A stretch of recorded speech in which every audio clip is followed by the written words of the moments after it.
Welcome to the Connection Central Industry Podcast, where real conversations meet real strategies. Each episode we dive into the industries that keep Australia moving, talking with the leaders, innovators, and everyday operators, shaping what's next. So settle in, turn it up, and let's get into it. Hello everybody, it's Michelle O'Hara here for another industry podcast for Connection Central. Very lucky today to have Billy Dawson with us from Billy Dawson Architects. Welcome, Billy. Thanks, Michelle. Yeah, pleasure to be here. So good to have you. So we're going to kick straight in, Billy, and tell me a bit about what's going on in the residential market at the moment with you guys. Yeah, so the residential market, particularly in Brisbane, where we're based, is going pretty crazy at the moment. I think it's no secret that there's an undersupply of housing, but we've also got a tightening of rules and legislation. So it's kind of we've got pressures from sort of both sides where we need more housing, but we're seemingly finding that. In the industry, it's taking longer to get things approved. And I think that's a mix between everybody being so busy, but also these additional hurdles with new legislation and things that's coming that we're all trying to navigate at the same time. So it's kind of that perfect storm at the moment. Keeps it interesting. Nice. And I guess you would probably have some pretty good relationships in the industry in relation to the tightening of the rules to get around potentially speeding up those processes for compliance, etc.? Yeah, we do, absolutely. I mean, we work closely with the building certifiers. We also have a good support network of of other builders and things as well, who we often bounce ideas off and play around with sort of scenarios and situations, just to all brainstorm ways to kind of get around some of these issues sometimes, which is often a very useful task. And we also work collaboratively with the team as well. So I try to make sure that my team are always up to speed with these things. Sometimes they're more on top of it than myself when I'm running around a lot of the time. So, which is really good. It's good to have those guys, well versed in all of that, so they know what they're, what to do. Oh, that's excellent. That means you're a good leader. So tell us a little bit about Billy Dawson Architects. Like how did you get here? Yeah. So look, my journey officially started in 2019. So we're going on to 7 years now, and I'd worked for a number of practices around town prior to that for about 13 years before sort of going out on my own. Now, the reason I wanted to go out on my own is I think everybody sort of, I guess, naturally hits a ceiling in their career and wants more. And I've always been sort of driven by, motivated by that. But also I found myself more drawn to residential projects. I think that was a key catalyst for me starting my own business. And in the companies that I was working for previously, that there was more of a focus sometimes on commercial projects. We were working on a bit of residential and a bit of commercial, but I really just wanted to focus primarily on residential. That's what interested me in becoming an architect in the first place. And I really wanted to create something that was more client focused. I think the thing that I've continually see in our industry is architects trying to impress other architects, and I think that's the one thing that is always I've felt strongly about. Like I don't like seeing it. They almost play with the client's money sometimes to create designs that they want to use to impress other architects or to win awards, and they often don't listen to the clients. And try to convince them to do things that they don't necessarily want to do. So I think that was a key motivator for me when I started my own business, is that I really wanted to make it client focused, and I wanted to sort of eliminate that whole experience for our clients. That's excellent. I'm sure the other architects listening will be happy. Oh, I'm sure they will, but I'm sure a lot of them are very familiar with it as well. So it's yeah. I mean, it relates in beautiful work, obviously, but but sometimes it's not necessarily what the clients want. And I think that's what we're really focusing on, is trying to find that balance between creating that really beautiful stuff and using our talents, but also listening to them and taking their guidance along the way as well, and being responsible with the way we treat the designs. No, that's excellent. It's a good testament to your customer service focus. So, is there a process? I'm interested to know that you take people through, because obviously you guys are the experts and you also know what looks good, but you want it to be usable, I guess, the design, which is what you mean. Is there a like three-step process or some sort of process you actually take your clients through to help them to work out what that actually looks like? There is our entire process is we've actually sort of broken it down into up to nine stages. We've really expanded that process because we want to do a step by step journey. Like we don't want to do one thing before we have the right information to move on to the next part. So over time we've really refined that, and we've worked on that, and we've experimented with that, and because I think we find that it's not just the design, it's also understanding the rules and the regulations, and understanding the site and doing all of those things. So it's very critical before you even start designing, for example, to collect all of the information about the site. Do your local council checks, your before you dig searches, visit the site, have a look at what's around, understand the immediate context, and where the opportunities and constraints of that particular site are. So that itself is the first step of our project, is sort of understanding the site and doing that before we even design. And we talk our clients through all of those stages, and we let them sort of understand what needs to happen, and how we will guide them through that process. And I think that's a key role in what architects do. They are the guide through that process, and we're also the main point of contact and the lead consultant, because it's not just us involved in a design journey. There's engineers, there's surveyors, there's certifiers, town planners, everyone else you need to do the design work and get the approvals. And we as the architect, the key mouthpiece to all of those people, and the main person that the client checks in with. So yeah, it's very important that we're able to comfortably guide them through that journey, and let them understand what's next in the process. That's amazing. That communication and transparency, I think, is what people are absolutely looking for. Hmm. And especially now, as obviously interest rates rising, all the joys of the economic inputs.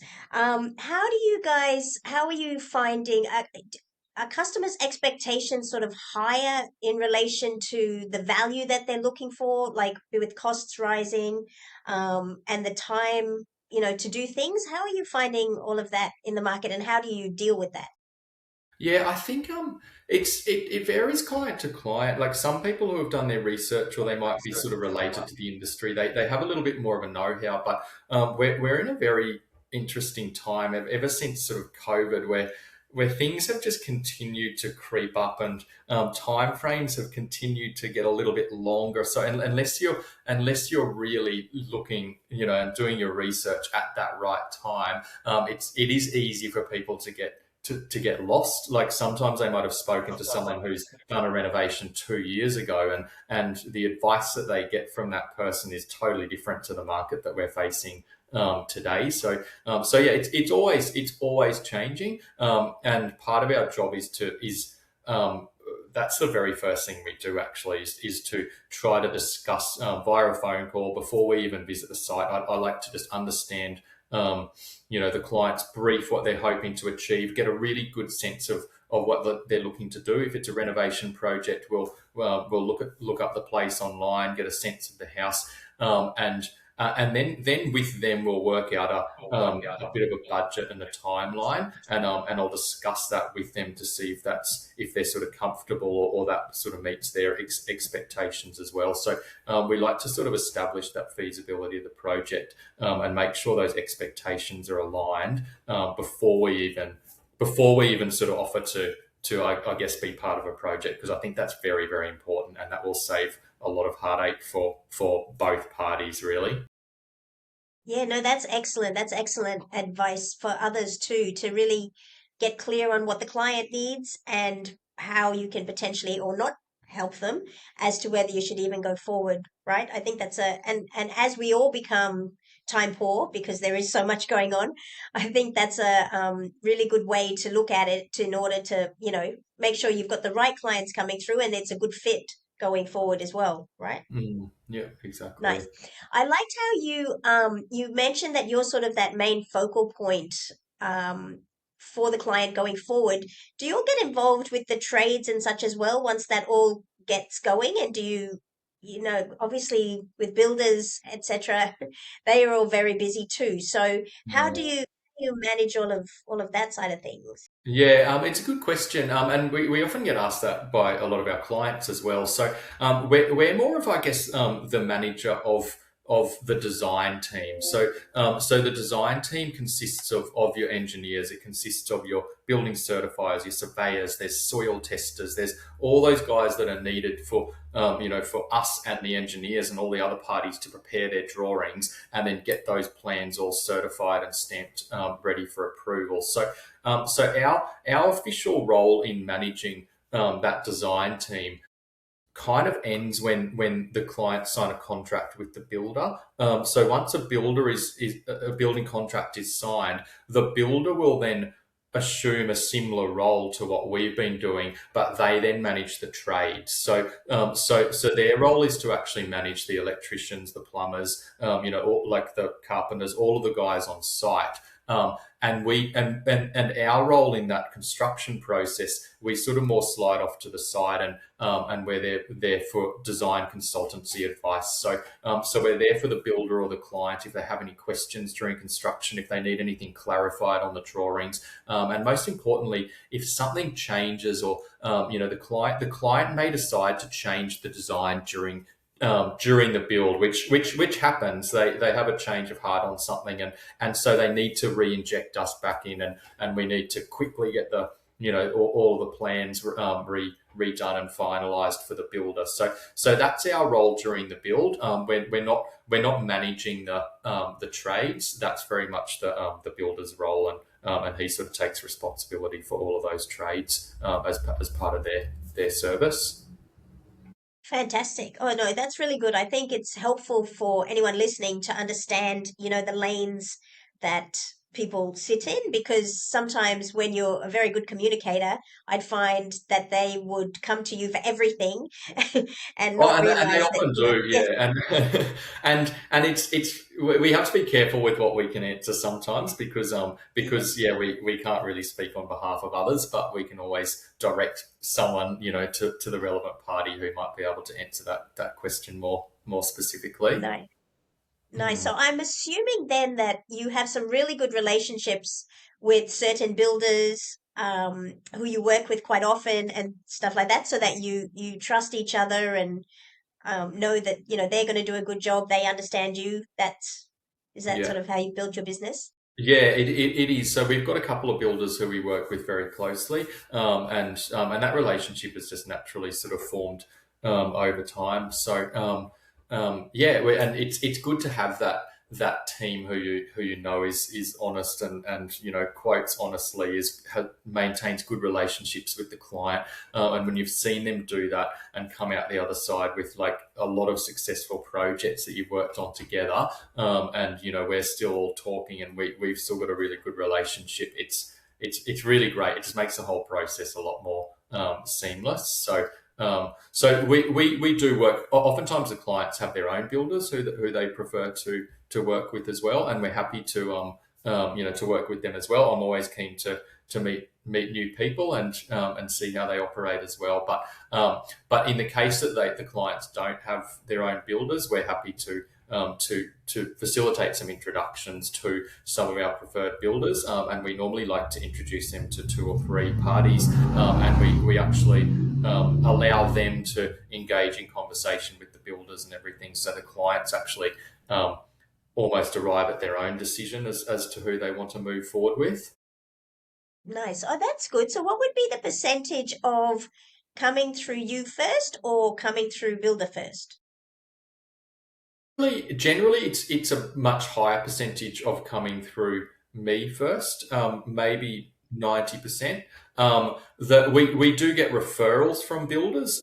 The thing is that if someone rings a builder first in the process, the first thing the builder is going to say is, "Have you got plans?" And like I can't really give you much information until I see what it is that you're looking to build. So they will direct those people to us. But we find that we do get a bit of work from that, particularly from those builders who we use regularly. Like they've always told us that they like working off our plans and they like dealing with us, which is great. So they're very happy to recommend their clients to us as well. But we do find we get a lot of our inquiries just from online or through our Instagram or socials and everything as well.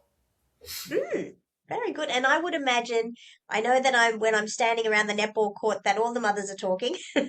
Yeah, And if someone in the street has done a renovation or had a really good job, then they'll tell the neighbor, they'll tell everyone yeah. around them, and soon you've done the whole street. Does that happen in certain suburbs? It definitely does. Yeah, we sort of noticed like a bit more of a presence in particular suburbs, which is weird. And funny you say that. Actually, I was talking to a new person the other day, and they had been talking to a number of other architects, and they sort of told me, "Oh, I've spoken to this person and whatnot," and they said, there's a lot of architects out there, so obviously I don't know them all, and they said to me, "Oh, have you heard of that person?" And I said, "No, I don't think I have actually." And then she said, "Oh, that's weird because everyone around here has heard about you." And I thought that's great. I don't know how. I have done a little bit of work in that particular suburb. Yeah, so I don't know how the words got around, but I was very happy to hear that. That made my day. Awesome. And it's always the best, the referral from the third party is always the best way to get more business, right? And one of the Yeah, cheapest ways, which is fantastic. Yeah. yeah, yeah, exactly. So that's awesome. So tell us, Billy, have you got a couple of, I know that renovations is an area that you're really good at. Um, Tell us if you've got some tips for people who are thinking of renovating. There are a few things they should think about, particularly in the current market. Yeah, look, I think do your research and do your homework. Going back to what I was saying before, and make sure you're looking at credible sources and probably talking to people in the industry, because I think everyone at the barbecue's got their own piece of advice. And as I was saying, they might have renovated their house 2 years ago and they might have had a very different set of ideas what they wanted to achieve. So no project is the same either. So I think if you're really wanting to understand, just talk to the experts right from the start, and make sure. I think that's probably my biggest bit of advice is understand exactly what you want to achieve. And I think understand also what your fallback position is. Like everyone has their big dream wish list. Most people can't afford their big dream wish list, unfortunately. So understand what are the actual pain points in your current house and what would get you through that as a bare minimum.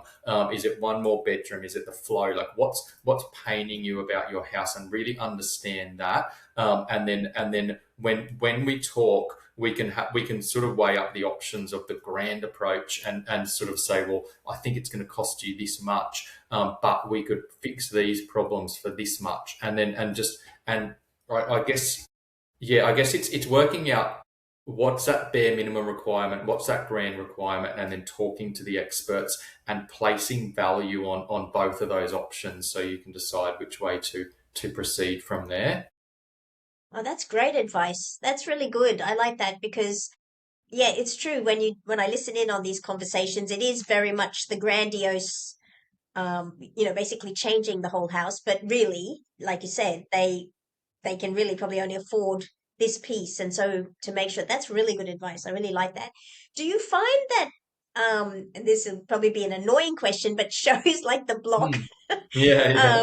affect, and like I always remember the curves start to affect people, and then suddenly, they want curves all through the house, or they want, the trends that come and go. Absolutely, absolutely. I don't actually watch the block. I I don't don't know. know. I feel like it's not for me. But there's definitely trends on particularly on social media, Instagram, and everything like that. Like you're right, the curves, the arches, that whole Mediterranean thing. I mean, it's been Yeah. sort of flogged to death at the moment. But yeah, it definitely does influence what people want to achieve. And yeah, it's I think one of the big problems with it though is that what happens is everybody's always exposed before a renovation journey. This is the danger for a lot of people who are planning a renovation journey. They're exposed to all these beautiful homes. Like no one's looking at the houses that they don't want. They're always looking at the big dreams, and sometimes it can set that expectation of what you can achieve for your budget a little bit high. So part of our job is to try to help them understand and manage those expectations. That like if you're looking at $3 million homes and that's your whole inspiration and your mood board, but you've got $500,000 as your budget, that you're not necessarily going to be able to achieve all of that. But yeah, Mm. it definitely does. It has a huge influence on the trends and the styles, and everyone sort of gets sucked into that same sort of look and aesthetic that they sort of want to achieve. It's keeping up with the Joneses, isn't it? Yeah, yeah, absolutely. And so tell me a little bit about your team. Like how do you all sort of keep up to date with all the latest bits and pieces, etc.? Um, Sorry, yeah, choke. bless you.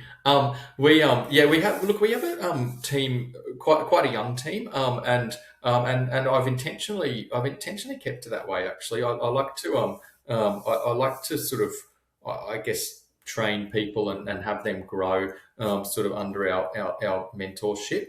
And so we've had a few people who have been there almost right from the start, with us, and they're sort of progressing, in their career, and they're sort of helping to run the projects and everything now as well.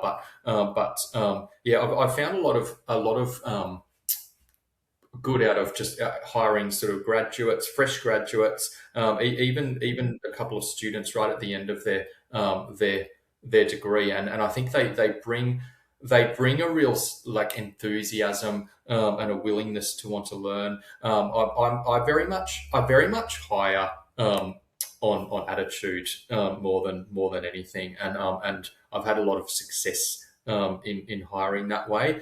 We've Mm. had, I don't think anyone leave. Everyone's hung around, and we've just grown as a really good team. So yeah, it's been great.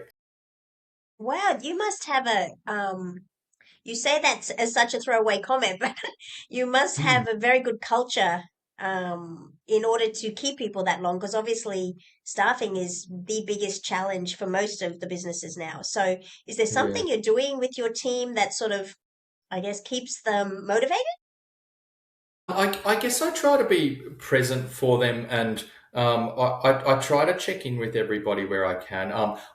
It's not always possible, and I would love to. This is the one pain point I think for many business owners, is just finding the time to do all of those things that you want to do a little bit more in the day. And as our team grows, I'm finding it a little bit harder to do this. But I do like to try to check in with the team and give my advice, and rather than just mark up comments on a drawing and throw it back at them, I like to sit down and go through and educate why we're doing things in a certain way. And even from that sort of planning point of view, like scribble some sketch designs and sit down with them and talk them through that, and why we've made certain decisions, and things like that. So I guess to keep them learning and keep them engaged, I think is a very key thing, and to have them grow within that company under that support, I think is I guess probably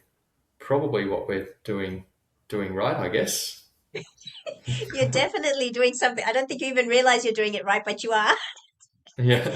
Sounds like it just comes naturally, but it is what that younger generation are looking for. Well, everybody's looking for, I guess, and you have to keep developing.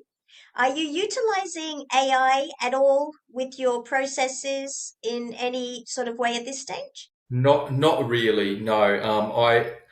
I guess we might use ChatGPT every now and then just to summarize some things. I don't. I just I like keeping things human. To be honest, I really do, and I just AI kind of scares me a little bit, and I just like to deliver a service and actually write emails and do things from an actual person. That's just me, and that's part of, I guess, that experience that we're trying to create with our clients. So yeah, so until we absolutely sort of need to, I'm still, I guess, doing things the old-fashioned way when it comes to that. No, that's all right. I mean, people that's what's happening, right? The more uncertainty we have in the market, the more people want that human connection. So Yeah. you're at it the right way. That's for sure. And do you find, I guess, with so much work coming in, do you get to a point where you can't actually take any more work and you can only take a certain amount for the year, and then people have to wait? What do you do in that instance? Or you Yeah, find we more staff? generally do. Yeah, no, we generally do. I mean, we've been slowly growing over the last 7 years. So we've expanded our team as more work has come in. I, I I never really wanted to run a huge team because I do like to try to keep engaged with everyone.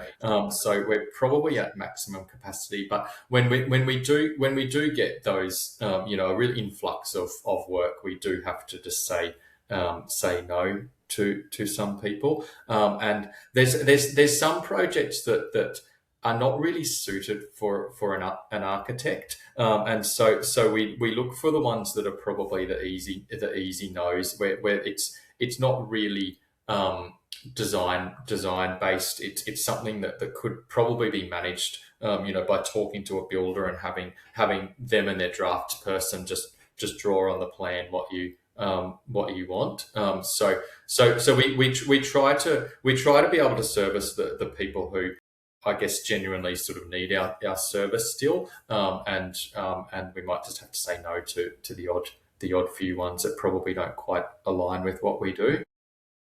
Oh, no, that's fantastic. I think again, another one of the themes running through all these podcasts is selecting the right fit client, both from an alignment point of view of your values as well Mm. as who you can really help. And I think as everybody gets busier, we have to do that more and more, because otherwise, just can't do everything. Yeah, yeah, exactly. Yeah, yeah. Yeah. What does the future look like for Billy Dawson Architects? Yeah, it's a very good question. Um, I probably should have a bit more of a think about that, but I very much just roll with the things as they go. But yeah, I really don't want to grow my team. I think I really want to keep that sort of small office vibe. I think the future for us is probably just to be happier with the projects that we've got on. I think to actually get to that point where you can be a little bit more selective, and just work on the projects that really align with you. That's where I want to get to. I want to be able to go to work every day and just be excited about like every single project on our desk, because it's a dream project for us. So I think that's it. It's not about more. It's just about quality, I guess, over quantity, and that's sort of where I see the future for us, I think. That's gold. And I have to ask this, it's a bit like the plumbers. Is your house at home still need work? It's we did a basic reno. I took my own advice on our house from home. I only did what we could afford. I mean, everyone has a budget, and so we've done a quick tidy up. We've made our home livable for for the next 10 years until we outgrow it. And that's what I recommend to my clients to do as well. Like that, not everyone's going to be able to get their dream home right away. You have to accept what are the key things that you really want, and what's an effective way of delivering those. And that's what we did as well. We don't have an absolute dream kitchen. We don't have anything. We looked at effective, but kind of budget friendly ways of achieving that goal. So yeah, we're not living in the renovation site. I've done that a lot in the past. I renovated a couple of homes myself previously. Some of them I lived in for 7 years with no walls and things like that. But this time I think let's time to have a nice house, and so that's where we are at the moment. Well, I think that is a really great way to finish today, because I think you're actually living your own advice, which is wonderful. And I think that, the fact that the future looks very bright for Billy Dawson Architects in regards to all those fantastic clients with the really exciting projects and renovations will be the ones who will be coming to you, and both sides will be very happy, and you'll do a fantastic job, and all will be well for all. Yeah. But Thank you thank very you much. so much for joining us today, Billy. I really appreciate it. Yeah, no, thank you so much for having us. It was really fun. So thank you. Appreciate it. Cool. Thanks. Ciao. Okay. Bye.